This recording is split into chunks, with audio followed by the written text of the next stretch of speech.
Hello, I'm Sally Wiener Grotta, and this is What If, Why Not, How? Where I ask people who have interesting stories and ideas questions that are on my mind. Today I'm continuing with my series of discussions in which I chat with people from all kinds of backgrounds about how the stories of the women in the Hebrew Bible, called the Tanakh, influence us today. Joining me today is Barbara Barnett, who will approach the biblical story of Deborah from two different directions. Barbara has been a cantor educator for many years. Her guiding light in teaching and preaching is developed via Rabbi Abraham Joshua Heschel's philosophy of radical amazement. I love that name. And Barbara has explained to me that this is how the ahas become genuine moments of wow and wonder, and ultimately a sense of awe for the universe. I can relate to this one very much. And ultimately a sense of awe and a connection with the divine, hopefully. She's worked with people of all ages, from the smallest kiddos to senior citizens, sometimes simultaneously.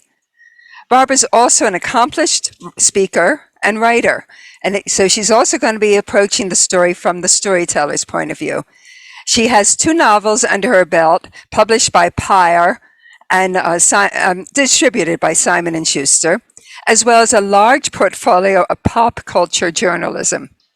She's currently working on an anthology of reimagined Chelm stories, plus children's Jewish literature, starring the dragon, Seraph.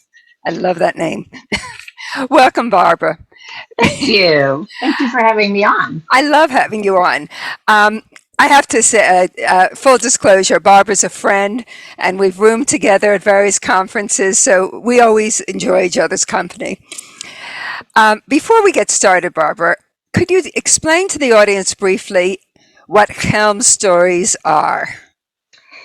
So Helm is actually a real place, but the way they are used in the stories is Helm is this town where it is said that all of the foolish people in the entire universe that God didn't want to put anywhere else, he put them in Helm.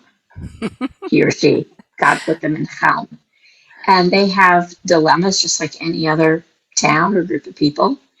And the way they solve them is a little bit on the strange side, but somehow I look forward it to gets reading done. those when you have them. Barbara, you selected Deborah as the woman of the Hebrew Bible that you would like to talk about. Before we start, please read a portion of the story and help to ground our audience in who she is and what's so important about Deborah, or Deborah, as So, she's also called. Deborah. So I'm going to kind of, because I am a storyteller, kind of set the stage. The time when Deborah lived, in like about 150-ish BCE, before the Common Era, the Jews of the area had basically dismissed Torah. They were kind of uh, just followed the ways of the Canaanites, who were pagan tribes at the time, and it was just bad. There was a general Sisera who was a warrior, and he was out for the Jews. He was oppressing them. Well, things were kind of a mess for the Jews, and the story picks up where we get Deborah, and because the Jewish people needed a deliverer, they needed someone to save them. So this is what it says. The Israelites again did what was offensive to God, Ehud now being dead. And God surrendered them to King Yavin of Canaan, who reigned in Hazor. His army commander was Sisera, whose base was in I'm not reading this in Hebrew, so this is not easy for me to read the transliteration. Haroshet Goyim. The Israelites cried out to God, for Sisera had 900 chariots, and he had oppressed Israel ruthlessly for 20 years. That's in the text. Deborah, wife of Lapidot, was a prophet. She led Israel at that time. She used to sit under the palm of Deborah between Ramah and Bethel in the hilly country of Ephraim, and the Israelites would come to her for decisions. Turn our page here. She summoned Barak, the son of Avinoam of Kedesh in Naphtali, and said to him, "The eternal God of Israel has commanded, go, march up Mount Tabor, and take up with you 10,000 men of the tribes of Naphtali and Zebulun. And I will draw Sisera, Yavin's army commander, with his chariots and troops toward you, up to the Wadi Kishon, and I will deliver him into your hands." Barak said to her, "If you will go with me, I will go. If not, I'm not going."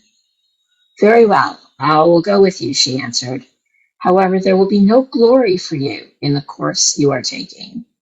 For then God will deliver Sisera into the hands of a woman." So Deborah went with Barak to Kadesh. I'm going to stop there. That just brings up lots of interesting things. Brings up a lot of things. And of course, in the end, they win because They do. that's what the book of Judges is about. They do bad, they get hurt, they get taken care of, they win. And then we rinse and repeat. No. It's very important in Judaism. Then we eat. And then we eat, of course. Yes. Right? They tried to kill us. We won. Then we eat. Right. Every Jewish Absolutely. So tell me, why did you select Deborah for our discussion today? So Deborah, besides being the subject of my own bat mitzvah haftarah, it's connected to the portion of Shalach, which is in Exodus, the Exodus. I always felt that particular parsha, that haftarah and the Torah portion, is unique because it is 3 women prophets all rolled into one Shabbat. Mm. So you have Miriam, Mm-hmm. you have Deborah, Right. and you have Yael, who is also part of the Haftarah in the book of Judges. So, but Deborah was unique. She was a feminist. I mean, the women of the Bible of the Tanakh, you've been studying the women of the Tanakh, Mm-hmm. and they've been very either anonymous or very behind the scenes. You know, the old saying that a good man needs a woman behind them pushing. Mm-hmm. That's how the women of the Bible have been. But Deborah was a leader. She was a judge. She was a tribal leader. And the idea of being a shofet, a judge in those times, was not necessarily sitting on a bench with a robe and a gavel, but that was a tribal leader. She led her people. And I really love this idea of Deborah being a leader and having under her command the great general Barak, who would not go and fight without her at his side. And what he says about her in the song, they sing a song. So the Haftarah, also as a cantor, it is really important to me because both in the Torah portion for that Shabbat Mm-hmm. and in the Haftarah, they are the only 2 songs in the Tanakh that are set up in a particular way. And they are genuine songs. And the other song is, of course, the at the parting of the Reed Sea. Exactly. With Miriam dancing. Right, with Miriam dancing. And if you look at the text in the scroll, it's a very unusual layout. It's called brickwork. Yes. A very unusual way that it's set up. And the song of Deborah is exactly the same setup, and there's nothing else like it in the Tanakh anywhere. They're unique. So, but what I love is Barak sings, and the chapter 4 of Judges is the narrative story. Mm-hmm. And I'm not going to get into the other half of the story, which is about Yael, which you're going to get to in another show. But when they finish, they sing a song together. Now, to me, this is really interesting because in Orthodox Judaism, women, no women singing, and definitely not singing any duets with men. Yeah. Right? They sang together. It specifically says it, together. And so Barak says, I will sing unto God. And it goes through all of this. And then and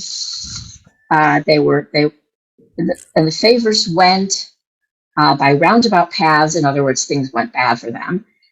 Deliverance ceased in Israel. Bad things were happening, he says, till you arose, O Deborah, arose, O mother in Israel. So I just love this. It's like a duet in an opera, the cadence of it and all that. So Yeah. it's a kind of a long way of answering why Deborah. And I also have to explain, I did not have a bat mitzvah when I was 13. So mine was probably a more sophisticated choice than a 13-year-old might make. So I was in my 30s when I had my bat Oh, how mitzvah. wonderful. I was also, believe it or not, 7 months pregnant with my second child. Of course, why should you just do anything by halves? True. So I'd love to go back to one word that is in there, Sure. and that is wife of Lapidot, which Yes. is a controversial word for various reasons. And I'd love you to explore that. I mean, this is one of the things about studying the Torah and the Tanakh, the Hebrew Bible, is that there are words that are used, apparently misused, but nothing is misused. And there are lots of holes. So that's where we put ourselves into it. That's where we get our interpretations. And for millennia, Yeah. people have been interpreting. Tell us about Lapidot, because I love this part. So the Hebrew is Eshet Lapidot. Mm-hmm. Eshet can mean wife, could be woman. Mm-hmm. And Lapidot has many possible meanings. And it could be wife of Lapidot. No one knows who he is. Some rabbinic scholars have said he was just a nothing, and she was just trying to get him to be something.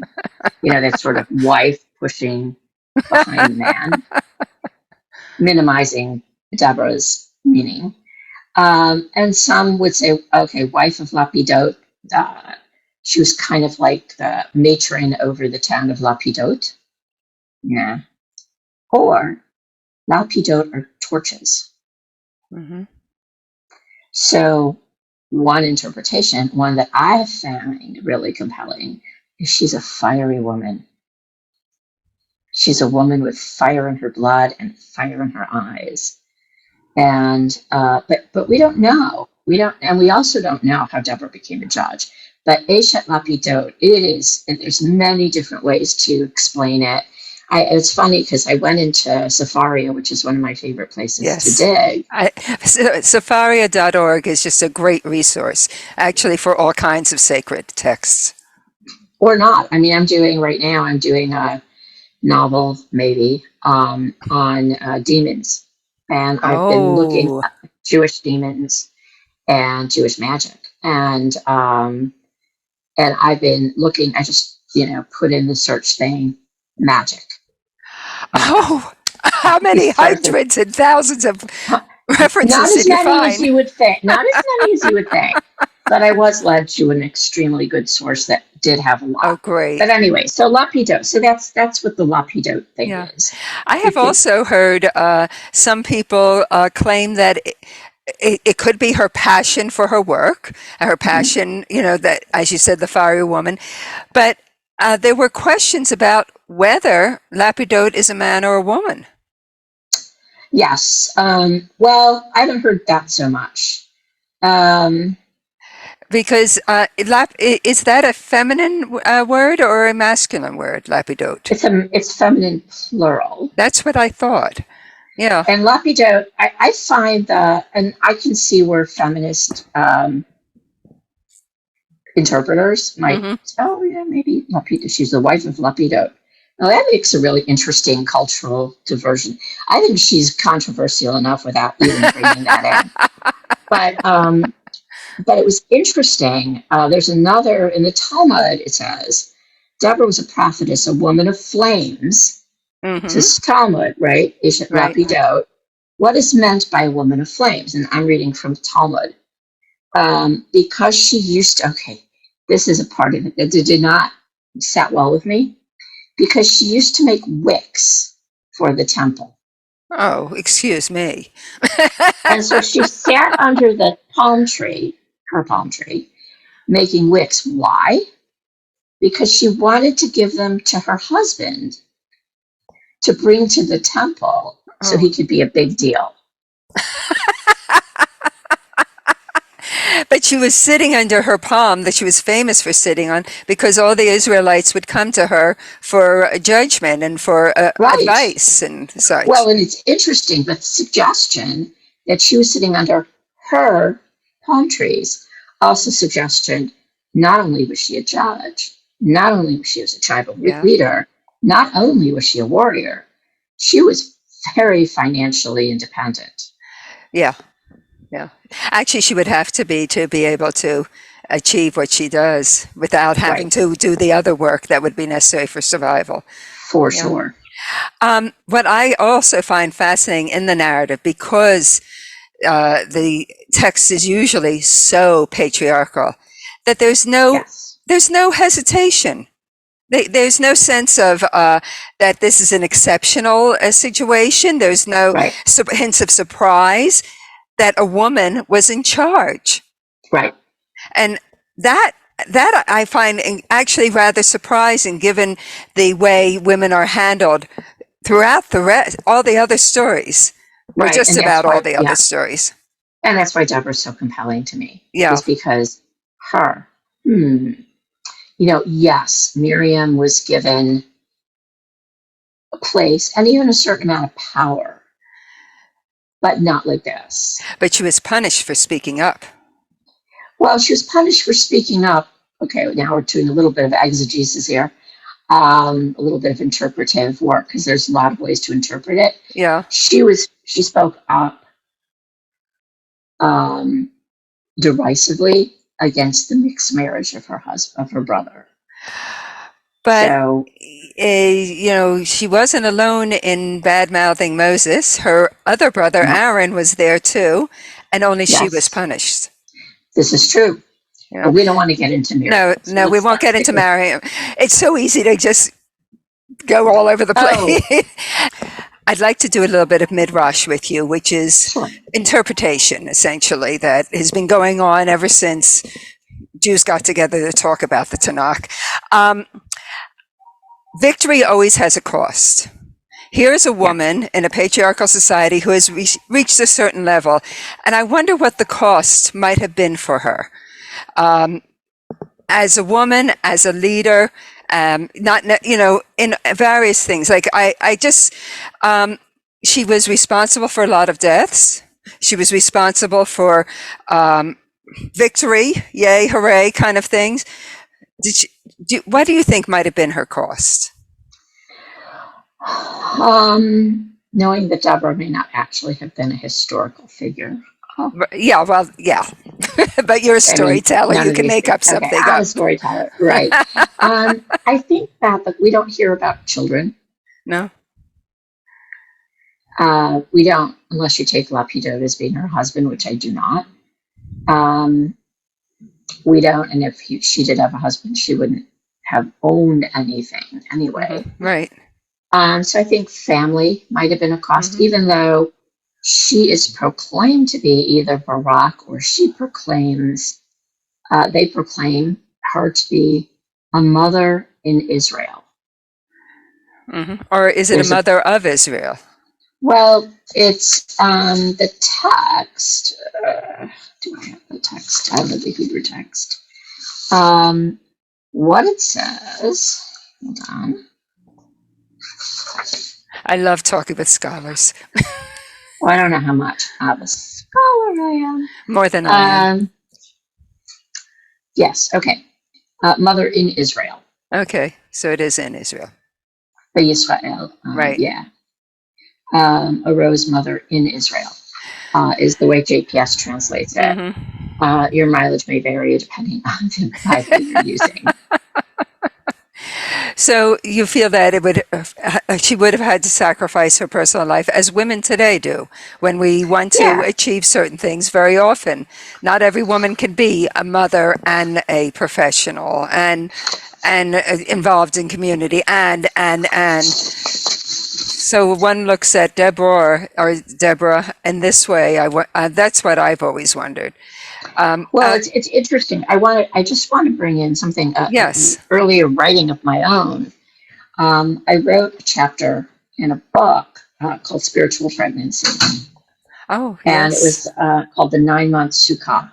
And for each month of pregnancy, I brought in a different female role model in Jewish Mm. in the Bible. Mm-hmm. And for the fourth month, I brought in Deborah. And if I could ask you to be indulgent, let me Oh, I'd read this love little to bit. hear it. I would love it. Okay. The prophet Deborah was a judge in ancient Israel, a tribal leader, unusual for a woman, particularly for a Jewish woman of the time. She sat beneath her tree deciding the fate of her people, as well as settling legal disputes. When her people were threatened, she sent her general Barak to do battle, but he refused to go without the strong, intelligent, independent woman at his side. And with the assistance of another female prophet, Yael, they vanquished the threat. But Deborah was much more than a military strategist and an important ancient prophet. She was a wife, perhaps, a mother, a prophet, a singer of songs, a weaver of verse.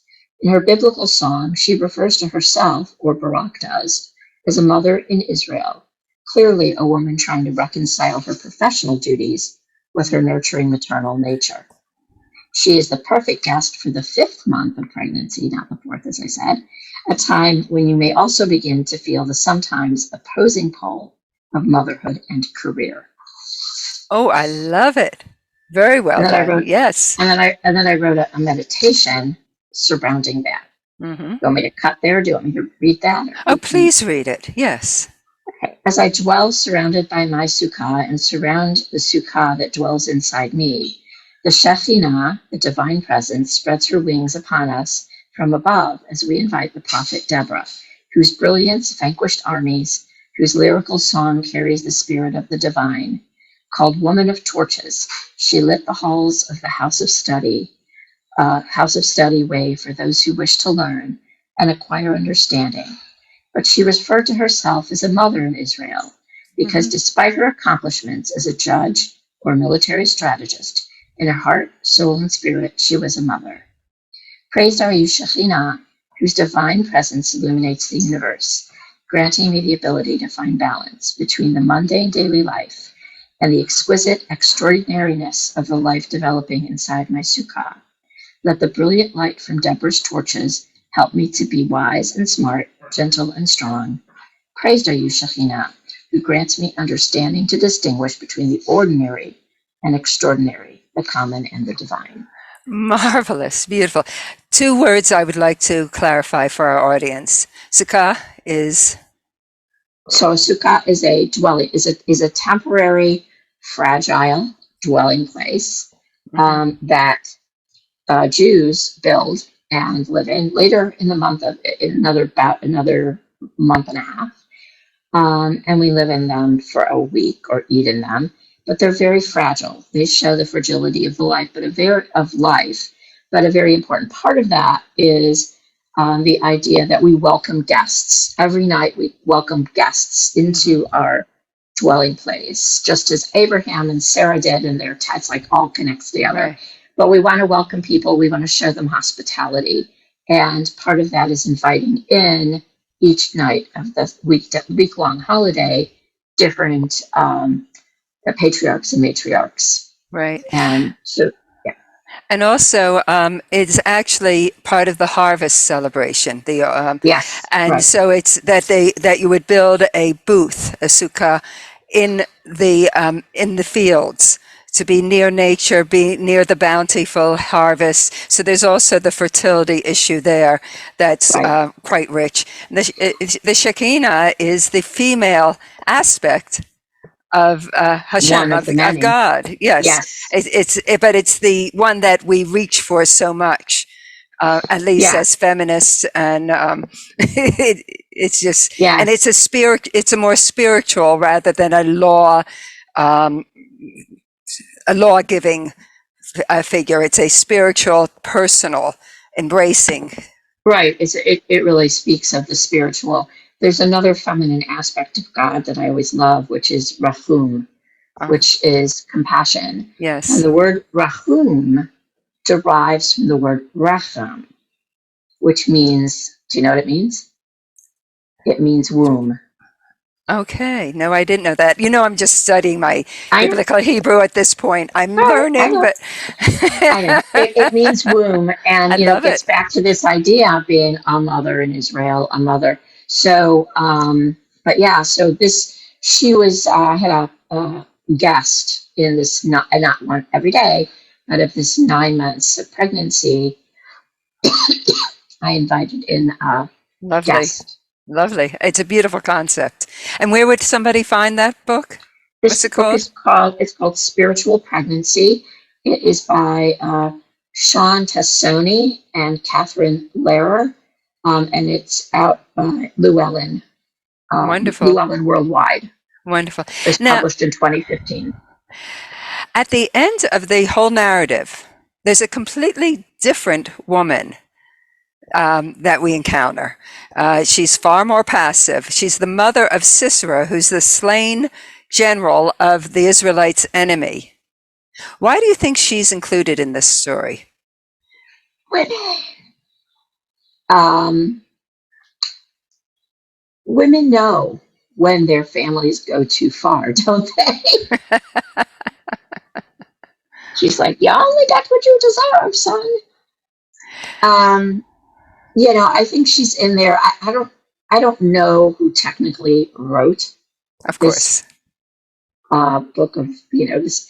It's chapters 4 and 5 Right. of Team of Judges.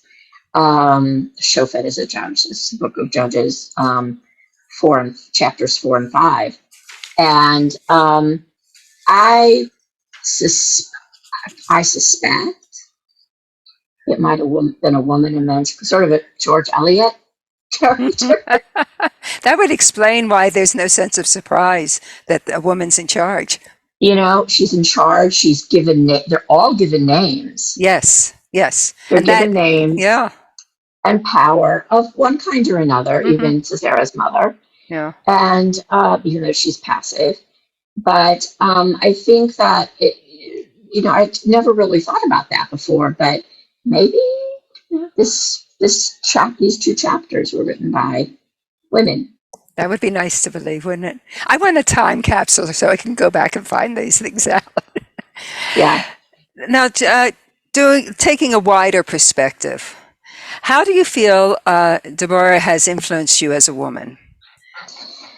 I think her strength. I think she is the frosting on the cake of the strong women of the books of Judges are some of the first books in the Nevi'im, the books of prophets. Mm-hmm. And I think that she's like the frosting. It's the next generation, right? Like Joshua is the next generation of men. And I think that the women of the Torah, even though they were incredibly strong, they were largely anonymous. Yes. They were largely behind the scenes. And here we are, here we are in a new age and a new time. And you have Deborah being this very kind of this epitome of strength, taking their own fate into their own hands, as does Yael. Yes. Yes. Yael is the woman who assassinates Sisera.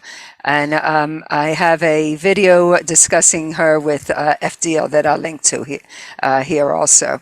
Yael is a whole nother marvelous character. Yeah.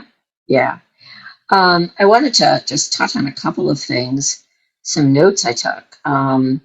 So the Talmud equates, and this just again shows to the power of Deborah's might and power. Yeah. Using the word power twice in one sentence. Bad writing. The task allotted to Deborah and Barak to lead this attack was by no means slight. It is comparable in the Talmud to nothing less than Joshua's undertaking to conquer Canaan. It's amazing that they're equating this. Talmud is equating this. So that was really interesting. There's another little bit of irony in the story. And I'm going to read that little section. Sally, see if you could pick the irony up for me. So Barak says to her, if you will go with me, I will go with you. I will go. If not, I'm not going. I'm not going. Very well, I'll go with you. However, there will be no glory for you in the course that you are taking. For then God will deliver Sisera into the hands of a woman. So Deborah went with Barak to Kadesh. So what did Deborah mean? I'm going to turn it around. I'm going to ask you. Well, I have my own opinions about this, but the traditional interpretation is that people expect that to mean that the enemy would be delivered into Deborah's hands. And of course, it isn't. It is in Yael's. That's right. And the other thing that I've always felt is that in traditional patriarchal terms, for the general to ask a woman to accompany him is like, what, is he a mama's boy, you know, that he can't face it? Or is it like when a general would ask to carry the Ark of the Covenant into battle? And that would show that the troops, and in reality, in their minds, the blessing of God on their endeavor, that she would come. It was that. There's so many different interpretations of those couple of lines. It's just, I love it. Oh, yeah. And I agree with, the reason that the Shabbat, B'Shalach, which has the Exodus and this Haftarah, this book, this reading from the book of prophets, they always talk about there being three female prophets. Yes. In the Shabbat, right? You've got Miriam, and I said that before, Miriam, Deborah, and Yael, who's also a prophet. Right. And because she also makes a comment, and I'm not going to go into hers. But that little irony is, yes. And I think Deborah was thinking, people are going to think it's my victory. But I don't think she realized that she was actually talking about Yael. So I don't know if her name of being a prophet is, that's why she's a prophet. Yeah. But I don't know if she was really such a prophet. But the other thing that kind of struck me too is Barak has gone and done some things, and she comes and she says, this is the day that God's going to deliver Sisera into your hands. God is marching before you. So she must have gotten some intel. So not only is she working with Barak, she's got spies. Could be a whole group of female spies working with her. Yes, it could be. Yes, I sense a story coming out of you. Perhaps a totally different kind of novel from you. It could be. It might be. Or maybe we should have an anthology of stories inspired by the women of the Tanakh. I would love that. Before we leave, please tell me more about what you're working on now as a storyteller, and if you have any publishing news. So I have been endlessly working on this novel called Abracadabra. Oh. And the word abracadabra actually is Hebrew in origin. I mean, we all know it's abracadabra is a magic word, right? You say abracadabra and poof, something happens. Well, the word abracadabra is actually two Hebrew words. Abra, I shall create. I shall speak. Abracadabra, I shall create as I speak. Which is what a magician does. And which is what is also in Genesis.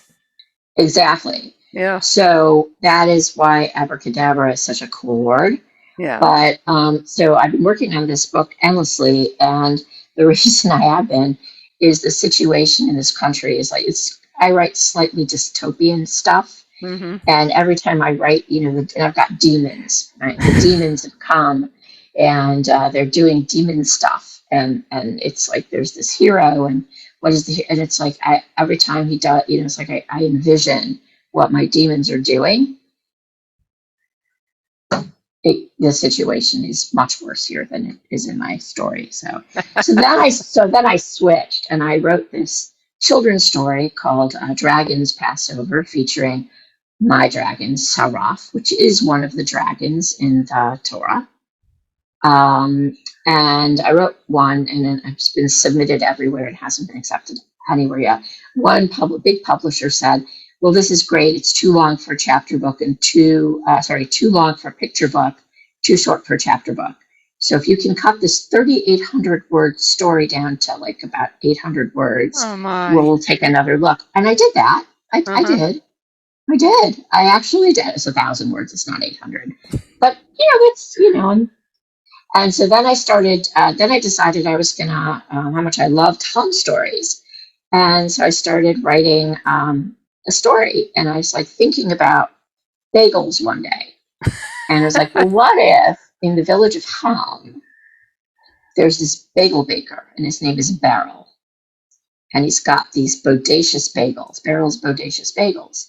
And he's got these amazing bagels, and he does it all perfectly. Everyone lines up on Friday morning to get his bagels. And he takes them out of the oven, and the bagels have no holes. Oh. What to do? You can't have bagels without holes. Then they'll be bialys. Yeah. And then the bialy baker would be very upset with him. Yes. So I wrote the story, and I've subbed it out as a children's picture book, and I actually sent it to the New Yorker because I thought they would be amused. And it's like 1,100 word story, and it's like, why not? Why not? Mm-hmm. And then my agent said, well, why don't I just turn it into an anthology of them? I love that idea. So now I'm writing a story about Mrs. Mushkin's famous gefilte fish. You're making me hungry. First bagels and now gefilte fish. No fair. What can I say? Well, thank you, Barbara. It was so wonderful having you here today. It's been fun. Yeah. Barbara Barnett's novels are The Apothecary's Curse, which was a Bram Stoker Award nominee, which is a big deal, and Alchemy of Glass, both featuring the immortal apothecary Galen Erseldune. You can connect with her at ecantorbarnett.com. And it's just cantorbarnett.com, right? Yeah, or Barbara. Yeah, or Barbara Barnett. Yeah, or your author's webpage is barbarabarnett.com. Her Twitter handle is at B_Barnett, and on Thread she's bbarnett830. I have some publishing news too. My new collection of feminist science fiction, Of Being Woman, was released this past week by Noble Fusion Press, and Daughters of Eve, an essay-based discussion workbook that uses the stories of the women of the Hebrew Bible to explore who we are today, will be released in October by Buy It Publishing. As always, you can connect with me at sallywienergrotta.com or on Facebook, Twitter, and YouTube. I look forward to hearing from you, and thank you.